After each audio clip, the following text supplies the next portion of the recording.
Today on the show, Radical Ones, you don't need to be big to be a hero. It's 1997's Mouse Hunt. He snapped the trap, ate the olive, and left the pit just to mock us. I think you're giving him a little too much credit. It's time to get radical. Said he's having no trouble. It's simple. Hello there. It's showtime. What is this, trick or treat? Did I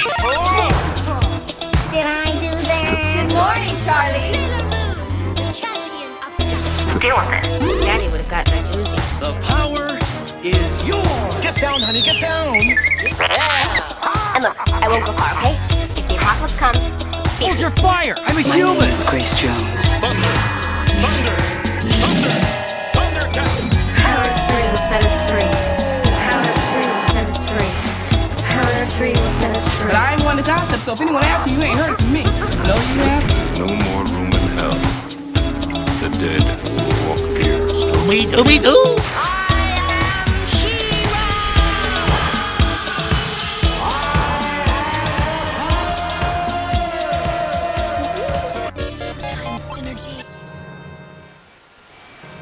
Welcome back, Radical Ones, to another episode of the Radical Retro Rewind podcast. As always, I am your host, Radical Ryan Hunter, here with Rob, the movie geek himself, for a new episode. Hello, Rob. Hi, Ryan. Welcome back, everyone. So here we are in another December. Rob, I had no memory of this movie, what we're doing today. Technically, a Christmas movie or a holiday movie? I don't know if it would be classified as either. I think that because of the mention of Christmas, it could be perceived as a holiday film. But yeah, I forgot that Christmas was mentioned. I guess it kind of takes place around that time. Hey, Merry Christmas. But it looks like it kind of goes into the new year, given the timeline. So it can go either way. The snow, we saw some of it, but not all of it. I mean, it was kind of in the movie. There wasn't a lot of mention of Christmas. So I don't know if I would put it in that category, but it is something that you can watch. You know, I look at Christmas as an opportunity to watch horror films and dark comedies all the time. So it would be a perfect Christmas movie for me. I was just going to ask you, it is a dark comedy then? It is a very dark comedy, black comedy, whichever you want to call it. There's humor in here that is fit for a cartoon, but because it's done to humans, it looks painful and people would clearly die from it. There's a lot of adult themes, but yet it's still a family-friendly slapstick movie that I think, younger, audiences can enjoy. So yeah, the dark comedy definitely fits. So we are, of course, talking about Mouse Hunt, which came out on December 19th of 1997. What a time to be alive, Rob. Right. I did the math off camera. 12 for me. I was around 12 years old for this. So this I saw in the theaters, but that was it, Rob. Never again. Oh, I love this movie. I'm trying to remember if I bought the VHS. It sounds familiar that it was in my collection at some point. And I thought I owned it, but I didn't. But thankfully, we were able to, I was able. I don't know how you watched it. Okay. Same way, So yeah, we were able to watch it on Prime. When this comes out, unfortunately, it will be gone. But we caught it for free, so yay for us. Sorry about it. After the viewing, I wouldn't have mind paying like a rental for this because it was actually a pleasant surprise. I'm glad you enjoyed it. I have fond memories of this movie. It's the type of children's film that I enjoy watching. Not that I despise any other type, but this is top tier for me. I love stuff like this, and we'll be doing another one just like it later on this year or next year. Yeah, I love this type of comedy. It's great. Are you a Lemony Snicket person then? You know what's funny? I'm not familiar with the books. Me either. I have seen the movie and I've seen most of the Netflix series. It's very Tim Burton-esque, so I think it follows under that category, and that's where I get a lot of my... Lemony Snicket has a lot of dry humor, which sometimes goes over my head, but I do have appreciation for the cinematography and stuff like that. I love its backdrops, So yeah, that's that stuff is good too. What I'm talking about with this movie, and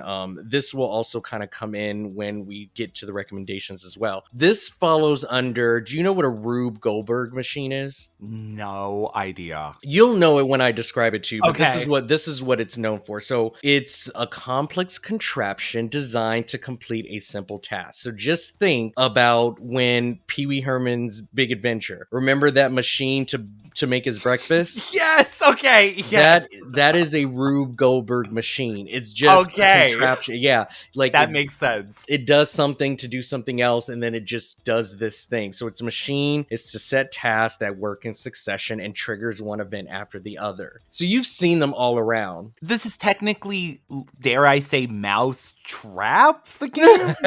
Like, is that considered like that contraption because you have to set something off to do the next? Exactly. So with the machine, there's usually gadgets and mechanics to hold it together. But when you look at a movie like this, you can also put it in the same category as like the Final Destination movie. You know how one thing triggers one to do it's just this sort of like destiny, fate sort of thing. Like everything is just in its place, right? And that is what I love about this movie, is just designed and choreographed to just cause so much chaos in the most organized way. Ooh. Yeah, I just really enjoy this type of stuff. So this movie is literally that, and I just appreciate just how it was all just put together. When I'm reading like little people's reviews of this and their takes, a few of them said it's almost what you said, that it's so tight in a way that the plot, like the Cuban cigar box, comes back. Plot lines from earlier on are just so tightly put into this plot. Truly, like, geniusly. Yeah, everything, there's a reason for everything. Everything fits. Like, just, with the cockroach in the beginning, shutting down his business, like, it all just fell into this, like, fate-like thing. And I just love stuff like that. I mean, I completely forgot. So there's a part in the movie where one of the brothers is a renowned chef, and he has this very pristine restaurant. The mayor is eating at his restaurant. It's all televised. And the box that they inherited from his father ended up having a cockroach in it and made it into the restaurant onto the mayor's plate. The mayor eats half of it, or almost eats half of it. And because of the shock, he dies. Crunchy.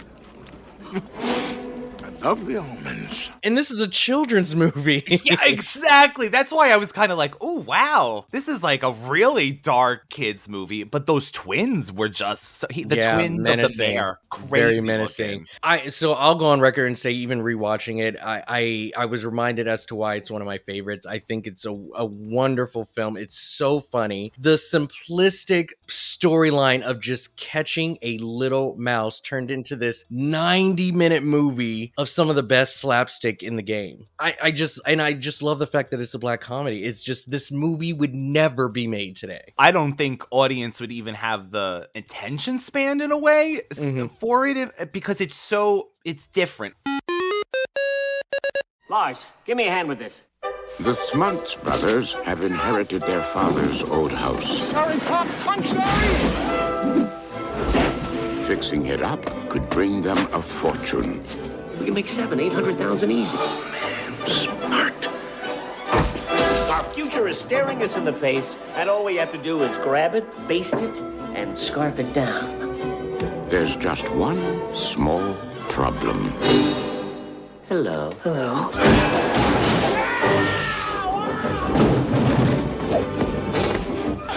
DreamWorks Pictures proudly presents Nathan Lane. We need a cat. I'm talking one mean pussy.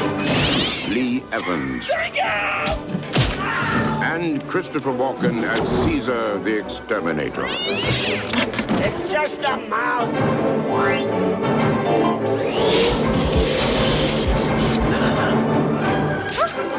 I don't think we'll be seeing any more of that. If he snaps one of these babies, one of them has to nab him.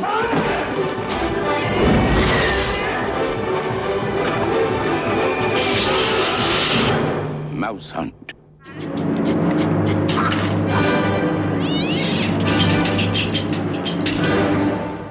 The film is described as it follows two Laurel and Hardy-like brothers in their struggle against one small but crafty house mouse for the possession of a mansion which was willed to them by their father. And we have two distinct brothers, but I feel like by the end, I don't know if it's the whole thing that ties them together, but they come together and have like a similar goal in mind. Well, I just want to highlight the cast, but really give flowers to Nathan Lane and Lee Evans. Like their comedic timing, you know, just their zany Physical acting comedy. and just really going after it. They just really let it all out. I hope they were having fun filming this. You know, you got some scenes where they're in the suits and they're very, you know, like they're just dignified, you know, they're businessmen. And then when it comes to this mouse, they are the most wackiest human being, just going completely insane throughout the whole movie. But it's just their way of just rolling with the punches. I don't know how much of that was really them as far as stunts, but I just thought those two did such an amazing job. And their chemistry together, I thought was great. They definitely looked like they were brothers. And as you were saying, the sort of Laurel Hardy, Abbott and Costello sort of thing too. It also gives me Bert and Ernie. And it's just this physical presence of somebody who is sort of short and a little doughy versus the tall, skinny. It's Natasha and Boris.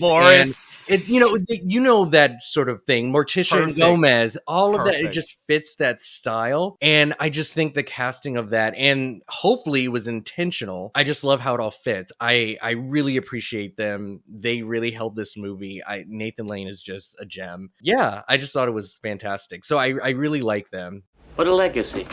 Spoons! Spoons! So many spoons, so little time. By the way, this was DreamWorks Pictures' first family comedy, but also their second movie ever made after The Peacemaker in 1997, which was released just a few months earlier. Okay, so do you know the only thing I remembered about this movie is the mouse, the actors, and the string aspect. So this was a completely blank check. I mean, even down to the opening credits when their deceased father goes down the sewer. Yeah. I mean, what a way to set the tone. Like, this is the kind of stupidity you are going to get for 90 minutes. You know, you got the brothers bickering. They clearly don't agree with each other. They just lost their father. I mean, it's starting off very bleak. And then bam, here's the comedy. Let's just show you laws of gravity have been suspended. We are just going to do whatever we want. And God bless him. Hopefully it was not to any disrespect to our late departed William Hickey, who is a legend.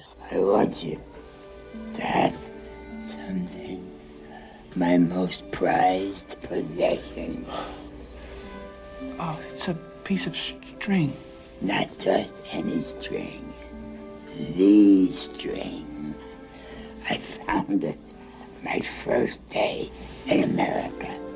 What's with the string? It's been in my pocket for 60 years. Yeah. I want you two to share it. Maybe it'll bring you closer together. This was his very last role. His very last role. Very fitting, too. I get, you know, like a legacy of having him live on after his death. Sure thing, sure thing. I mean, he's been in so many great movies, even TV. His presence was definitely throughout the movie, and he held his own. I don't know exactly how ill he was during the making of this, but this man stood ground, said all of his lines, and got through it, and the man is amazing. So his character, he plays their father, Rudolf. And I got this during the film at some points. Is it supernatural? Is the father... He can't be a reincarnation because this mouse, we've heard now, has done this to multitude of people, locked them in a trunk. Exactly. So is there, though, something supernatural, you there think? Is a little bit of sort of miracle or destiny. Okay, yes, right? destiny. Like the serendipitous stuff. Like, I don't know if he was foreseeing their future with, you know, how it ended, but there is definitely some kind of force being played. Everything matters. Everything is happening for a reason. That sort of mentality. Yes. As far as a supernatural element, I just think it's a little just quirky and silly. I mean, to be fair, the mouse breaks the fourth wall a couple of times. Oh, yes. The mouse is seen looking at the screen. So, I mean, I don't think there's magic in their world. I just think the movie's a little meta and just knows that it's meta. silly. So along the film just being in its own world as well, for the longest time until modern things were finally brought up, I'm like, wait, is this movie in 1940s? The mobsters even, by the way, Mario Cantone. Loved that. The straightest I've ever heard him in my life. Zepco International has been interested in your factory for years, but your father refused to sell. We're hoping you would be a little smarter. Zepco is willing to buy you out and bring this museum into the 21st century.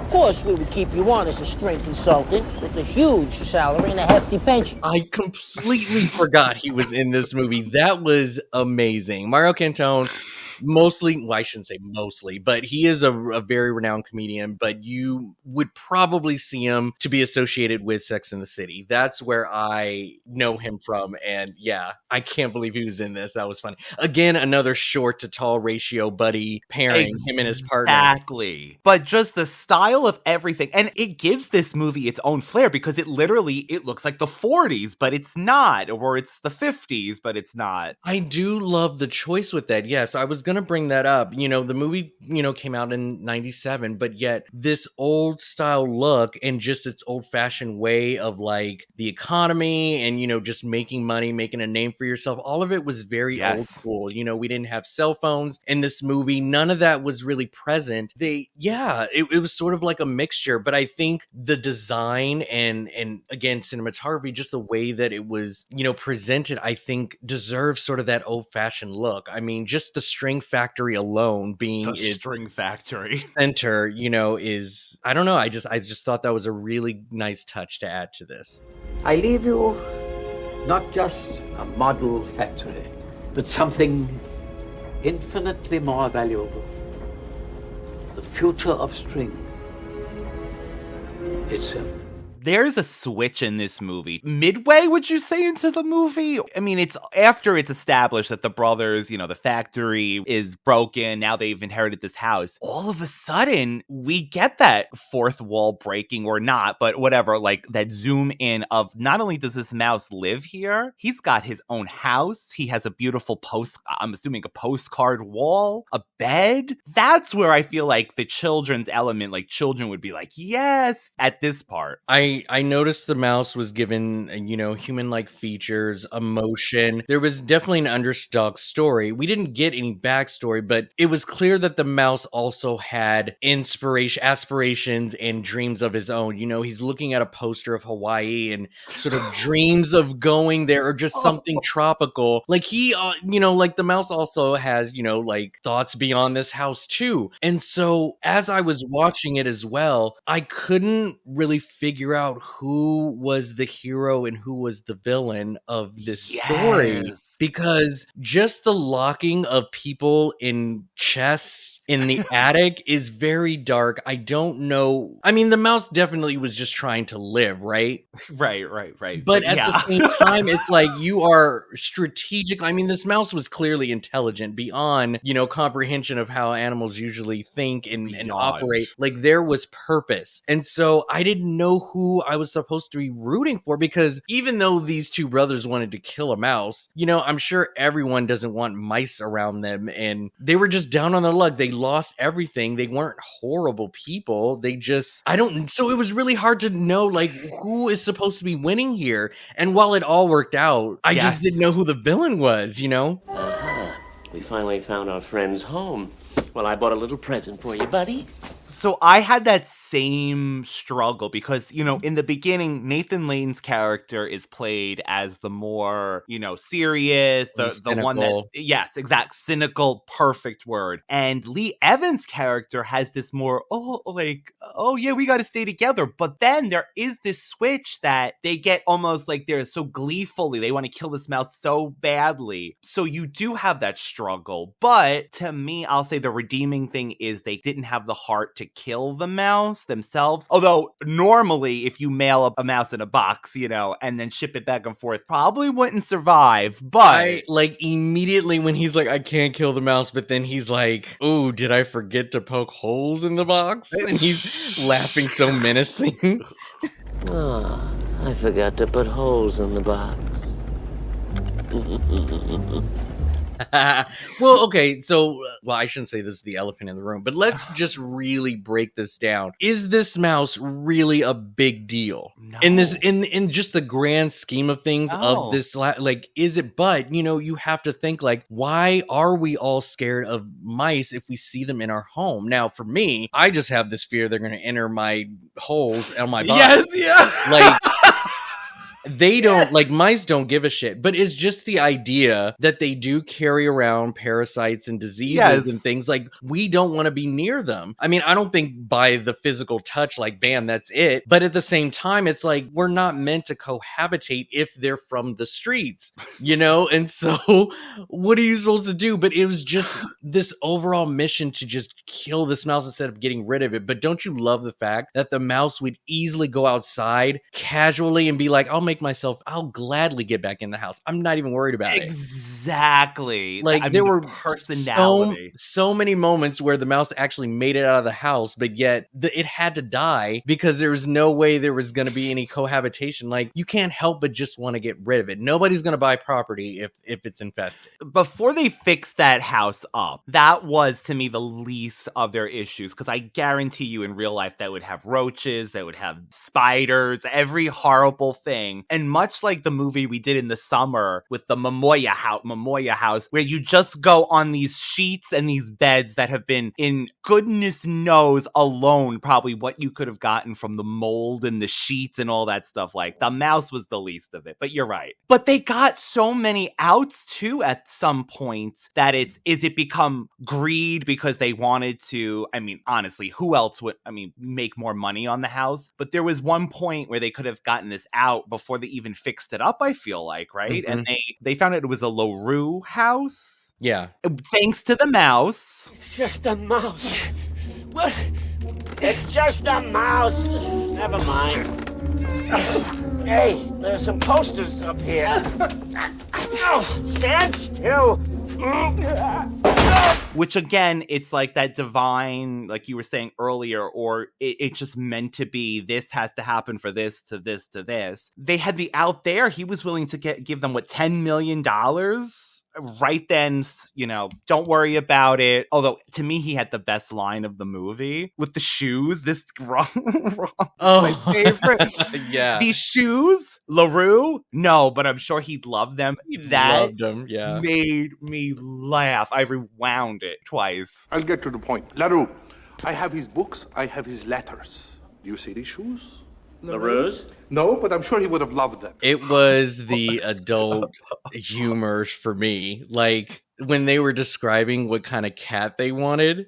Oh my God. Okay, Catzilla, yes, that and seed. You know the line I'm talking about. Oh, I can't believe they got away with that. That was hilarious. So we really need a ferocious feline, preferably with a history of mental illness. I'm talking one mean pussy. Yeah. Speaking of the cat, so the mouse, if you guys haven't seen it, so there was an actual mouse that did most of the work. Obviously they have trained mice to go from one end to the other as far as filming. But then there were times where they definitely needed to use CGI for even the cat that was chasing him. It was very, Tom and Jerry. But it was, again, the mouse being able to do sort of cartoon or human-like things. He would go around stacking food on top of his head while he was running. The wheel of cheese. Yeah, the wheel of cheese. But also just given the size of, the humans in the film versus this mouse, I really enjoy some of the shots they did as, when they were doing a lot of the chase scenes. There was real stakes and there was a real versus competition.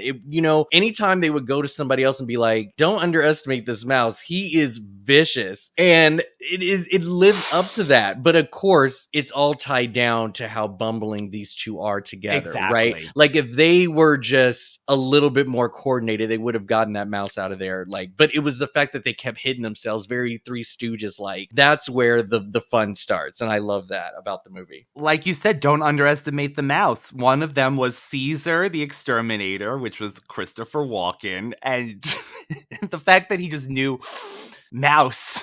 Like it's the mouse. Love it. I love it. It was giving John Goodman arachnophobia. Like, these exterminators do not play. They love their work. What is it? Big one. It's a flea bomb. Works on mice, dude. Yeah? Well, it better. Because we can't handle any more intrusions. Sure? That's how you perceive it. But to that mouse, you are the intruder.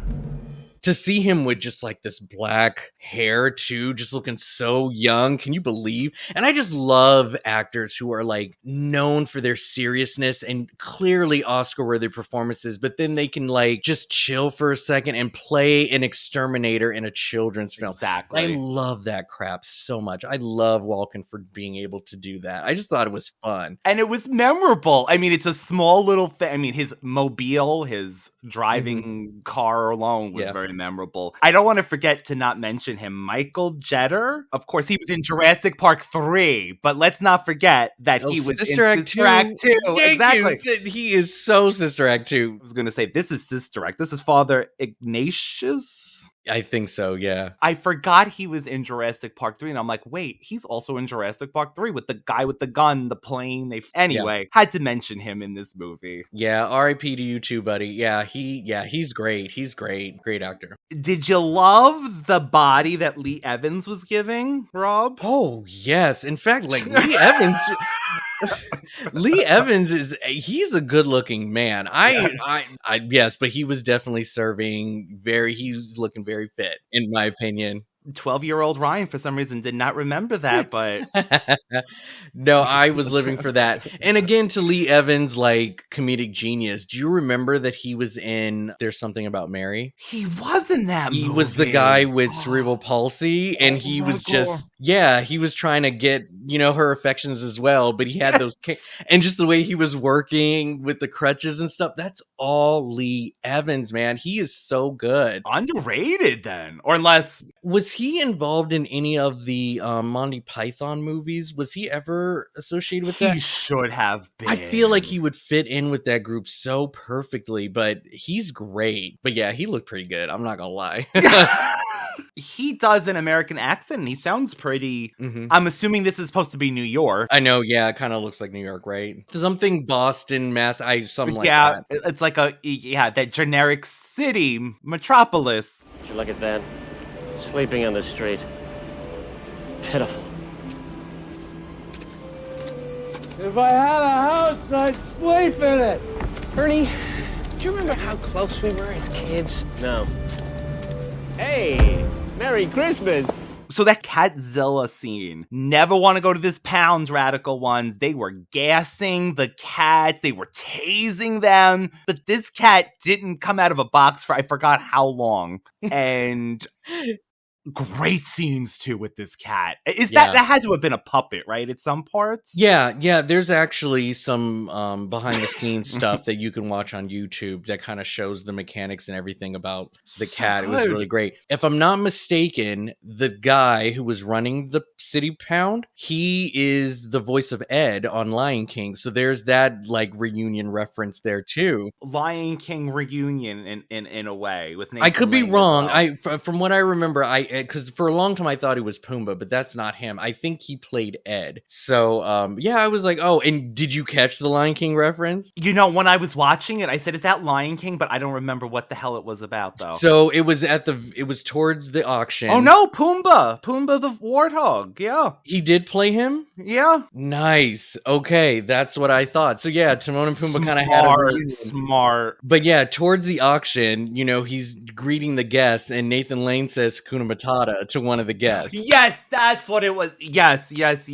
Only in the Nathan Lane-esque that he could do it in his Nathan Lane it. I can't describe it. Just his the mousetrap scene, which I think this is fascinating, Rob, without any digital effects. 800 mousetraps were set and individually rigged. I love how they have no money and yet they had enough to spend on this. All that food wasted. Like, I can't believe it. But this is sort of the writing that I enjoy because they take pride and so much confidence that they're so smart, and yet it is revealed that they are just so out of tune. They just don't get it. And the fact that they're like, yeah, I like to use both half of my brains. And then they notice that they trap themselves in the kitchen. It's so hilarious. It's so good. But yeah, what a great scene. I love that. Visually, the shots are fantastic in this movie. Really underrated. Yeah. I mean, it's just even with, when the father went down the manhole and then you just get this overhead shot of them looking in and you're just seeing everybody kind of poke. All of that was great. There's at one point with the mouse, I wrote this down to see if you felt the same way. I think this movie is Home Alone if it took place with two brothers as the criminals and Kevin was a mouse. Oh yeah, no, for sure. Definite Home Alone. It was when the fire broke out. The chimney him scene. Shooting out of the chimney,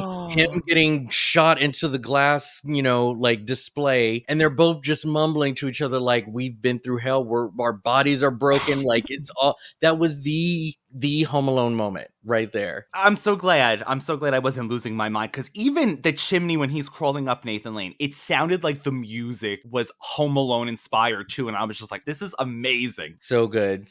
And I do want to also point out that the house in itself is its own character. It's a beautiful home. It's humongous. I mean, those set pieces were great, but just the damage that was done to it and just the maneuvering of everything, like even so much detail of within the walls, they did not have to do, but they did anyway. Any piece of garbage that the mouse brought into the holes, like all of that was just so deep. I don't know. I just thought the house in itself is just great. By the way, they fix up, like Rob is saying, this house is just gorgeous. Why do they, for radical ones that don't know, they end up following the mouse who came back, like we said, from Cuba.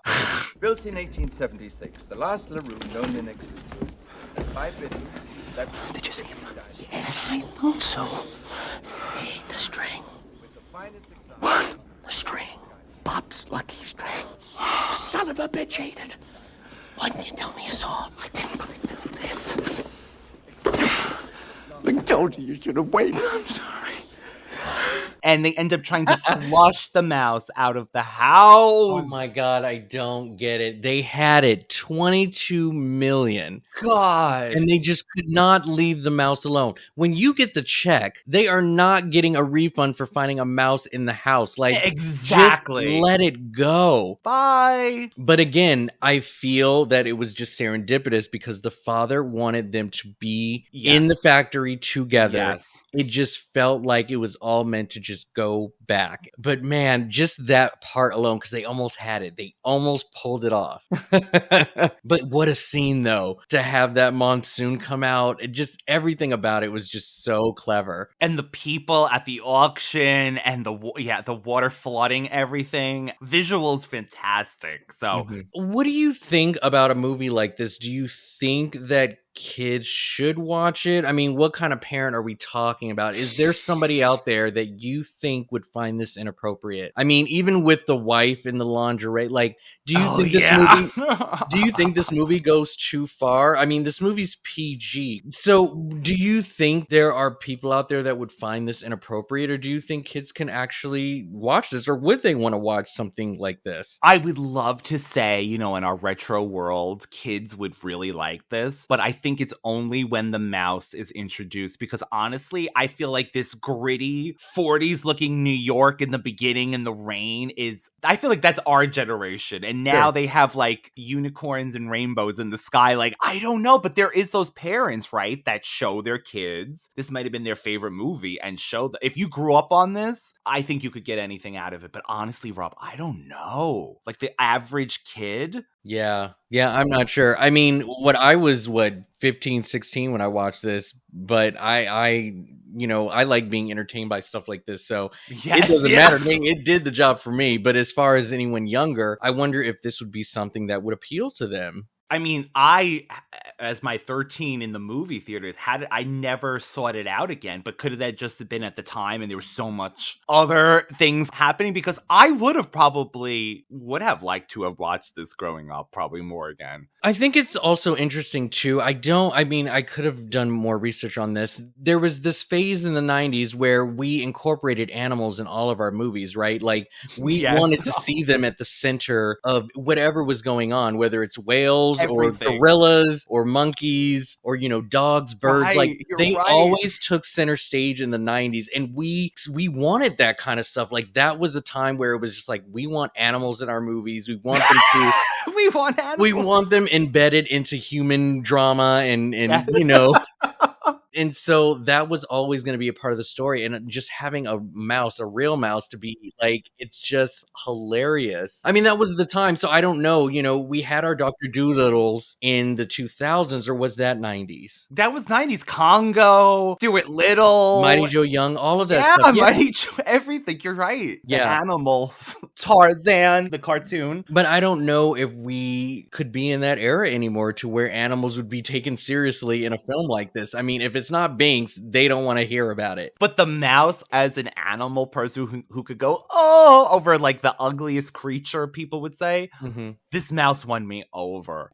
Just with the nail gun scene, his little room gets destroyed. Oh. And then he's pinned against the wall with all the nails coming at him. You know that scene where it's just like... And it literally scares the crap out of you. I mean, if you're not ready for it, and the mouse. Because it's shot so good as in the mouse's POV. I guess that's what you would say it. So good. So good. Do you find that making the mouse sort of like human-like or giving the mouse more of a cartoonish realism is a good or bad thing? What I mean is like, would you have preferred this more grounded and really have them dealing with a mouse who's just a mouse? Like, I think if it was, I would have been bored. Probably. Okay. Not in the sense that like they were great at their comedy and their physical comedy, but I think it was because of the desperation, because there's no way, unless it was this intelligent mouse that we have, that could have done half of this. So it had to be like this, I feel like. Maybe he didn't have to be as I'm sleeping in a bed kind of thing with a little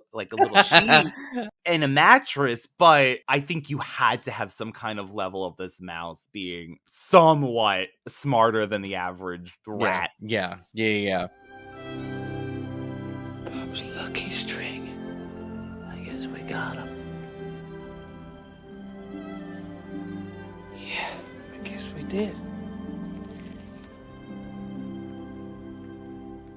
How would you have ended it as far as like winning? Like, was the mouse justified in the destruction of the house and making sure these two never got their fortune, or just a way of living, to be honest with you? Or were we rooting for some kind of agreement, or just the mouse just being gone? Since I didn't remember how this ended, and by the way, it ends up back at the factory like the father wanted all along, and they're making balls of cheese. Yeah, like string cheese in a way. It's giving Ratatouille. They 1,000%. Yeah, they decide to work with the mouse because the mouse gave them the brilliant idea of using their string factory to make cheese. Although I didn't know cheese was that durable to go through a machine like that. But the same thing, unless it is rubber cheese. But I did want I honestly, at one point, I'm like, just live together. Just live and let him go amongst your business. Let you do what you do. But clearly he needs to survive because he earned his life. But that depends on how you look at this. Who's the villain? Like you said earlier, is it the brothers? Is it the mouse? How is he locking these people in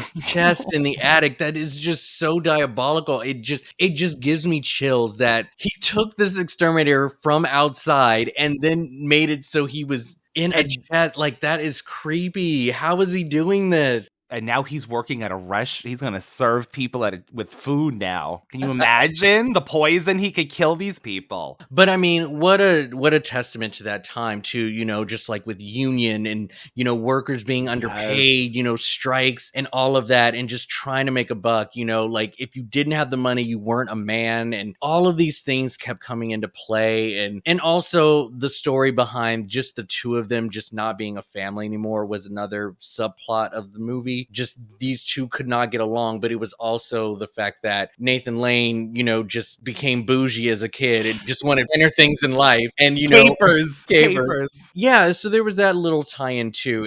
It was a nice little touch to this children's film. Do you think at all, is this supposed to be a message about greed? Like we said earlier, the LaRue collector, is it greed? Is it supposed to teach us about being greedy? Or I mean, that could definitely be one thing. I also think that it's not necessarily about having the riches that can make you happy, right? Like, I don't want to go into the money can't buy you happiness thing because I think that's false. I think so too. I think that's what rich people tell us. but I just think that this idea of, I mean, there's definitely class, right? Like there's a dividend of class and what we think is worthy of attention and yada yada. And you know, I just think the idea of just like what he said around Christmas time, it's about being grateful for what you have than what you don't and stuff like that. So, you know, Nathan Lane's shooting for the stars. He has big dreams. He doesn't want to be what he considers low life, but it's also just accepting that even at that level of success is not a horrible thing. Think about it, work together. They bridged their two interests together, the food and legacy came together and made a thing. So that's kind of what I got as far as the message. The father cursed them. This had to happen because the father all did this. Oh yeah, the father sure did. Yeah, the portrait kept changing. Like, what the deuce, man? That was so funny. That was really funny too. Of course, our miserable friend Robert Ebert gave the film 2 stars, calling it not very funny, and maybe couldn't have been very funny no matter what, because the pieces for comedy are not in place. A comedy that hasn't assigned sympathy to some of the characters and made others hateful cannot expect to get more laughs because the audience doesn't know who to laugh at or with. We'll see. There you go. But Gene Siskel said he disagreed and said he liked the film. At least that is 2 different opinions. I think Ebert definitely has a point. It was hard to really figure out who we were rooting for. I mean, it was obviously just to get to the end and have that sort of connection and you know, agreement with one another. But at the same time, it just really, comedy is subjective, and you know, some people might find this a little too silly to take seriously in a way of just like good comedy, right? Like a lot of people don't really appreciate, like, just take Rat Race. I mean, that movie was nothing but physical comedy. People would never act like that in real life. And so are we supposed to laugh at this stuff because it's not based on anything real? And it sounds like that's what he was saying. I could be wrong, but that's what I got from his review. And so I can understand that. It's a little subjective, and I think that if you can just appreciate just wacky comedy, like, you know, Wacky Racers or anything like just Wacky enjoy Racers, just to kind of enjoy it for the slapstick that it is. I mean, I got very Looney Tunes vibe from this. This is very Wile E. Coyote, you know, Bugs Bunny, Elmer Fudd sort of deal, and it's just kind of watching that back and forth, pun intended, cat and mouse sort of mentality. So I thought it was great. I totally agree. This was truly a pleasant surprise. The fact that I didn't remember anything besides the string and the factory and all that was really a delight, because honestly, I had no idea if this mouse was gonna live. I mean, I had a feeling. I was like, you can't kill him now. I really like this, and I do feel that it is almost not for people like Rob who have watched it over the years and, you know, really enjoyed it for what it was back then. But I feel like this is forgotten by a lot of people. Yeah. Anybody who would remember would have like a twinkle of a memory and just be like, I remember appreciating it when it was out. And I think that's enough. This is a movie I would definitely repeat. I always enjoyed this movie. I just think it's so funny. As far as recommendation, you know, like, I think there is an audience for this. Yeah. It's just, I don't know the urgency on anyone wanting to watch this, but I just think that this is why I always love the 90s as far as filmmaking, because they literally just took out a gumball machine and whatever the gum said, and they just did it. It didn't matter. So true. They could make a story out of anything. These are a lot of like what if scenarios, and they managed to pull a story out of just two people wanting to get rid of a mouse out of their home. I just adding all of the destruction is just, and chaos was just icing. It was just icing. And you need that, I feel like, for the movie to work, like the over the topness and everything like that. And it goes pretty quickly too. It feels like a fast movie. So I would say if you want holiday feels like warming up to Christmas, Thanksgiving time, I think this is perfect. Really think this could fit, actually. Yeah, I would agree with that. So you mentioned recommending this film to others, Rob. On the other hand, if they didn't, or if they did, do you got any recommendations for us? Rob's recommendations. I definitely do. There were a lot of films that were sort of targeted for this type of audience, this type of, comedy. And I did pull up some, but, some of these movies you've definitely seen. So I don't think this will be too hard. But if you did enjoy Mouse Hunt, and this is a movie that we will be reviewing next year, this movie is Baby's Day Out. Baby's Day Out is sort of in the same vein as I was mentioning earlier, the Rube Goldberg effect, and there's just a lot of environment that just works in a way of drawing the story and just continuing the physical comedy. Everything is connected. It's all about timing, and I think just the choreography of this movie, which also involves three bumbling criminals after a small little baby, works for a children's film. It just works. And I love Baby's Day Out. I mentioned this so many times and people have never heard of it. And I'm like, they never heard of it. They either never heard of it or they didn't like it. Some people just really did not like this movie. And I'm just like, I'm going to review it. You're going to listen to what I have to say and hopefully it'll change your mind. This movie is genius. I love it for a kid's film, Baby's Day Out. The next one I'm going to recommend, I think has its sort of dark comedy humor. It's a little morbid. It's also, very slapstick and involves like really quirky, zany characters. Also, the house is another character in itself in this film. I'm going to recommend Casper. Ooh, yes. Yeah, with the uncles, the talk of death throughout the whole movie. It's dark humor. There's an exterminator sort of like tie-in with that there in is. The movie. I just think this movie fits the bill if you want to keep the same sort of. So this is definitely like movie marathon. Let's watch similar stuff. Casper is the way to go. Now, this last one, this was not as successful. I don't know if there's an audience for this, but I feel like if Mouse Hunt worked for you, that this movie deserves another watch. Mr. Magoo with Leslie Nielsen. Oh my God, yeah. Mr. Magoo is a live action adaptation to a very older cartoon where this man is just senile and blind as a bat, but manages to keep himself alive and functioning because the city works in his favor. Always. This is very Baby's Day Out as well. Just everything works. No matter if he can see or not, he is just lucky. He never like falls or bump into thing. Everything just works for him. And it's that choreography and the set pieces that make this movie stand out. But again, this movie was not a success, unfortunately, but I just love the idea of it. And it's very similar to Mouse Hunt. So I would definitely check that out. I used to love the cartoon where he doesn't even recognize people either. He always thinks everyone is somebody else. It's so funny. Yeah. So if you did not like Mouse Hunt, these recommendations are sort of rounded more in realism, maybe even a little serious. They're not as childlike for them, but I think it still keeps the same silliness, but for adults. The first one I'm going to mention is Tom Hanks and Shelley Long. This is The Money Pit. I have not seen this. The Money Pit, I believe, is 80s, and they both just... Do you know what a money pit is? So money pit is a term used when you buy a specific property or product that on the outside looks great, or if you invest in something that you feel that could make you a lot of money, you're basically pouring more money into something that you will never see profit in. So these two decide to buy this house that the realtor is a real dirty schemer. Like, this realtor hid everything from this couple and presented this house to be pristine, up to code, everything is perfect, and they were duped into buying this house. And the very moment they move in, everything you can think of that can be wrong with a house happens in this movie.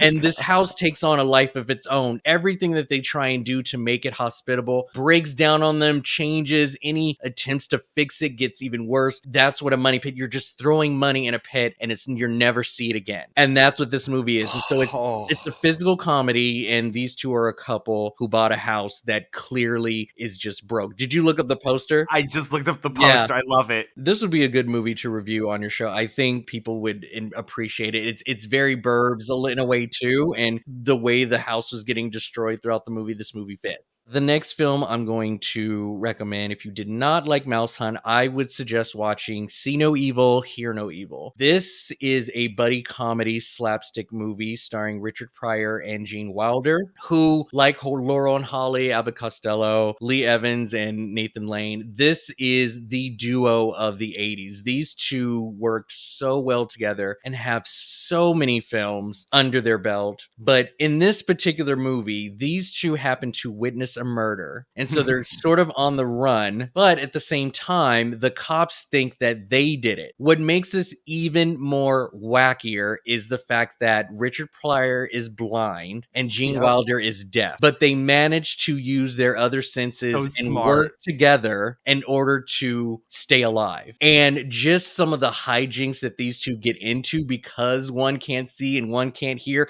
How do you even communicate? But they make it work, and the comedy is top shelf. It is top shelf. I feel like another movie they would never do again. It was so good. Yes. I mean, if you just watch the trailer, you'll get a complete idea as to why this probably uses some of that physical comedy and use it in a more realistic way, somewhat. In the last film, I could go either way. It was sort of a tie. I chose Matilda and Willy Wonka. Ooh, okay, yes. And yeah, these movies is because of its dark adult imagery. Dare I say horror and also very sadistic and sad way of living. I mean, Matilda is childlike as it is. This is some dark stuff. They talk about some heavy themes in Matilda, I think Willy Wonka will always go down as one of the scariest children movies you will ever watch. Psychotic. It is psychotic. Yes. So I would say either one of those works better than Mouse Hunt, but you still get that same black comedy in the two titles. Honorary mentions of Dunstan Checks In and the Final Destination movies that I mentioned before, and that's again more tied to the Rube Goldberg sort of effect. I think just having to deal with the destination and just having zany things happen within its interior is just insane. I also wanted to, do some films that have inspired me to watch in addition to Mouse Hunt, and it is the Abbott Costello, Laurel Hardy stuff. I've never seen any of their stuff. Oh, especially with the monsters. Yeah, I think going sort of down that path might be kind of fun. These movies were what, 50s, 20s? Like one of them was like silent films, then the others were talkies. Yes, but still all black and white. Yeah. The granddaddies or whatever you would say. So yeah, I would say any one of those in those series of films I think might be a really nice watch. But I also put The Borrowers with John Goodman. I've never seen that. And I think the 40s, like fall autumn color vibe that you see throughout this movie, just think of the string factory in itself. It reminds me of The Borrowers, but I don't have memory of this. I can't remember if I've seen it. Oh, with the little things. With the little people, exactly. Yes. Oh my God. Forgot all about this, Rob. But I think John Goodman is given a house and he finds that this family is inhabiting. It's the literal same plot. So I would say Borrowers is something that could be fun to watch. Little People, Big Trouble. Yes. All fantastic recommendations. Wow. With that being said, Radical Ones, another episode down. We've had some delays in Thundercats. We were supposed to have a special guest on for our next episode. Unfortunately, he had a medical emergency, so we're still trying to catch up. But in 2 weeks, Rob is back, David's here, and we are doing Scrooge together, which is a favorite of Rob's. I cannot wait. This is seriously top 3 Christmas movies of all time. I don't care what anyone says. You ask me what Christmas movie you want to watch. It's not Home Alone. It's not The Santa Claus. It is Scrooge. It is Scrooge, damn it. Muppets Christmas Carol? No. Get that away from me. It is Scrooge. That is my Christmas Carol. That's your version. That is it. I love Scrooge so much, so I'm so excited. Yeah, and then we have a Thundercats, like hopefully again, and a break, Radical Ones. But thank you so much. If you have time this month, it is busy, but we're still looking for reviews on Apple. It would help the show greatly. We hit our 20 milestone in the summer, and it's been quiet ever since. Rob, where can the lovely people find you? I do have an additional page on Instagram. It's Rob the Movie Geek. I sometimes will share my recommendations from the show as well as others on that page. Rob the Movie Geek, all one word. And that will be in the description box, as well as the Radical Retro Rewind podcast, one word, on Instagram, YouTube, TikTok, and beyond. Thank you so much, Rob, for bringing back a movie and memories that I had lost to time. Truly lost, gone. That's my job. We will see you again, Radical Ones. Until next time, stay radical and goodbye. Bye.